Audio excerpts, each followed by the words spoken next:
سائر کائنات کا سب سے خوبصورت اور نورانی مقام کعبۃ اللہ کی یہ مبارک سیڑھیاں ہیں، اللہ اکبر، جن پر چڑھ کر کعبۃ اللہ کی چوکھٹ تک پہنچا جاتا تھا۔ یہ وہ مبارک حضرت ابراہیم علیہ السلام کے جو قدمہائے مبارک تھے، اس میں وہ کندہ کر کے یہ دروازہ ہے پہلا کعبۃ اللہ کا۔ اور ناظرین اور سامعین، یہ الماری میں جو پرانے کھول رکھے ہوئے ہیں، کھول ہے سلطنت عثمانیہ کا، اور دوسرا کھول ہے آل سعود کی سلطنت کے ابتدائی دور کا۔ اللہ اکبر، اللہ اکبر۔ یہ دیکھیے، یہ وہ پرانی چیزیں ہیں جن سے کعبے کا پردہ کھینچا جاتا تھا، اور یہ وہ کیلے ہیں کہ جن کے ذریعے سے کعبۃ اللہ پر پردے کو مضبوط کیا جاتا ہے۔ یہ کیلے بھی اس دور میں لگائی جاتی تھی۔ اور یہ وہ دروازہ ہے جو پہلے پیتل کا تھا، اب سونے کا دروازہ لگا ہوا ہے۔ آپ اس 200 سال پہلے جو ہے دروازے کی بھی زیارت کیجئے، ماشاءاللہ۔ یہ وہ الماری ہے جو ہے کعبۃ اللہ کے اندر پہلے رکھی جاتی تھی، سلطنت عثمانیہ کے دور کی ہے، 1858۔ اور یہ وہ مبارک مشین ہے کہ جس کے ذریعے سے کعبۃ اللہ پر چڑھانے والا پردہ، اللہ اکبر، غلاف کعبہ، اس سادی مشین میں پہلے تیار ہوتا تھا۔ دیکھیے، میں آپ کو بغیر سفر کے، بغیر جو ہے پیسہ خرچ کیے ہوئے کیسی نادر اور نایاب چیز دکھا رہا ہوں۔ آپ اللہ کا شکریہ ادا کیجئے اور دعا کیجئے کہ یہ وہ مبارک پلر ہے جو حضرت عبداللہ ابن زبیر کا دور کا ہے، جو 3 پلر لگائے گئے تھے کعبۃ اللہ کی چھت ڈالنے کے لیے۔ یہ 65 ہجری کا ہے، آپ دیکھ پا رہے ہیں، سمجھ رہے ہیں بھائی۔ اور بھی اس کے 2 پلر تھے، لیکن ان میں سے ایک پلر کا کچھ حصہ یہ ہے جو اس گلاس کے اندر رکھا ہوا ہے۔ اللہ اکبر، اللہ اکبر۔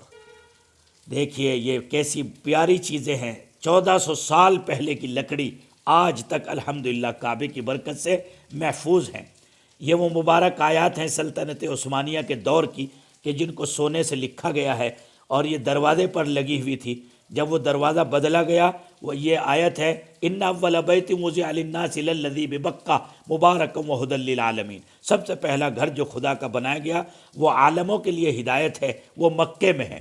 اور یہ دیگر اور بہت سی پیاری اور قیمتی چیزیں ہیں جو اس وقت میں آپ دیکھ رہے ہیں۔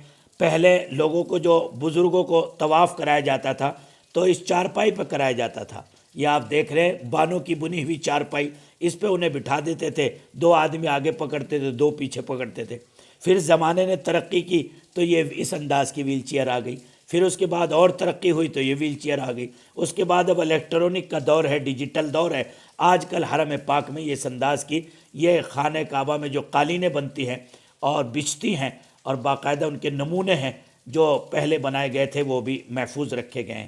یہ پرانے دور کے پتھر ہیں اس وقت میں، جس پر مختلف آیات، اور یہ ایک عجوبہ میں آپ کو دکھا رہا ہوں، اللہ اکبر، عہد صحابہ کا، سیدنا عثمان غنی رضی اللہ تعالیٰ عنہ کے ہاتھ کا لکھا ہوا جو 5 یا 7 نسخے تیار کیے گئے تھے اور مختلف ممالک میں بھیجے گئے تھے، ان میں سے ایک نسخہ یہ ہے کہ اس کی اصل تو استنبول میں ہے، لیکن یہ وہی نسخہ ہے جو سیدنا عثمان غنی رضی اللہ تعالیٰ عنہ کی مبارک انگلیوں نے لکھا تھا، الحمدللہ۔ یہ دیکھیے کتنی پیاری تحریر ہے، یہ ہماری سمجھ میں تو نہیں آتی، لیکن یہ اس وقت میں خط رقاء، خط نسخ میں لکھا ہوا ہے۔ اس کے بعد یہ دیگر اور چیزیں پیاری پیاری دور نبوت کی، دور صحابہ کی آپ دیکھ رہے ہیں۔ یہ آپ کو میں بہت ہی پیارا یہ ایک دور کا دروازہ دکھا رہا ہوں۔ یہ جو آپ دیکھ رہے ہیں، یہ مسجد نبوی کا ماڈل ہے، اللہ اکبر، اس طرز پر مسجد نبوی بنائی گئی۔ اور یہ جو ہے اب سے 150 سال پہلے یہ جو ہے زمزم کے کنویں پر بنایا گیا تھا پانی کھینچنے کے لیے۔ آج تو یہ پتہ بھی نہیں چلتا ہے کہ زمزم کہاں ہے، کہاں سے پانی سپلائی ہو رہا ہے، لیکن اس سے پہلے یہ خول بنایا گیا تھا۔ اور یہ خول کی جو تاریخ مجھے ملی ہے، یہ 1881، 1299 ہجری کا ہے، سمجھے بھائی۔ یہ وہ مبارک نوادرات اور نایاب چیزیں ہیں جو اس وقت میں آپ دیکھ رہے ہیں۔ یہ دیکھنے کے بعد آپ میں سے کسی کے بھائی بہن